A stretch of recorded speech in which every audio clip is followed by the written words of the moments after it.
Welcome back नाज़रीन। Bulletin की बाकायदा शुरुआत कंदासीं अहम ख़बर से। मलीर की अदालत में सिंध असेंबली में मुखालिफ दुरगवान हलीम आदिल शेख के पेश किया। गराब थाने ते सुपर हाईवे ब्लॉक करने के केस के सिलसिले में हलीम आदिल शेख मलीर की अदालत में पेश थो है। अहम खबर खां वाक़े के फिर बीहर आगाह कंदा हलूं। मलीर की अदालत में सिंध असेंबली के मुखालिफ दुरगवान हलीम आदिल शेख पेश थो। गडाब थाने ते सुपर हाईवे ब्लॉक करने के केस के सिलसिले में हलीम आदिल शेख मलीर की अदालत में पेश थो है। एक जवाबदार की गैर हाज़िरी सबब अदालत कार्रवाई 25 फरवरी ताईं मुलतवी करे छड़ी है। अहम खबर खां वाक़े आगाह कर रहा आहियूं। मलीर की अदालत में सिंध असेंबली के मुखालिफ दुरगवान हलीम आदिल शेख पेश थो है। गडाब थाने ते सुपर हाईवे ब्लॉक करने के केस के सिलसिले में हलीम आदिल शेख मलीर की अदालत में पेश थो है।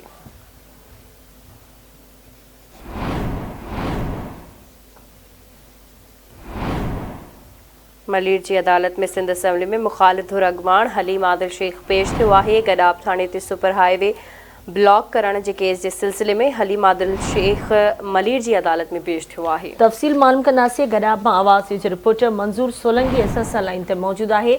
जी मंजूर, कड़ा तफसील आहिनि, आगाह कजो।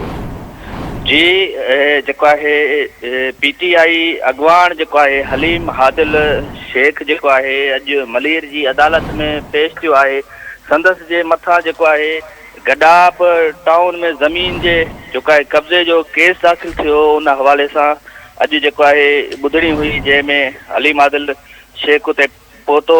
उन ॿुधणी खां पोइ प्रेस कॉन्फ्रेंस भी पिण कई जैमें हुन इहा ॻाल्हि कई त मुझे मथा मुखालिफ़नि तरफ़ां जेको है इंतकामी कार्रवाइयूं कयूं वयूं आहिनि। मां हिन वक्त ताईं जेको है इंतकामी कार्रवाइयुनि के मोह ॾिनो है। अॻिते भी मां पंहिंजे इंतकामी कार्रवाइयुनि के मोह ॾींदो रहंदुसि। असां पाकिस्तान की सिंध धरती की आवाम लाइ जेतिरियूं तकलीफ़ूं बर्दाश्त करे सघूं वो बर्दाश्त कंदासीं। इन्हनि केसनि खां अहिड़नि इंतकामी कार्रवाइयुनि खां असां नथा ॾिजूं। जी ठीक है मंजूर, वॾी मेहरबानी अवां जी अपडेट करण।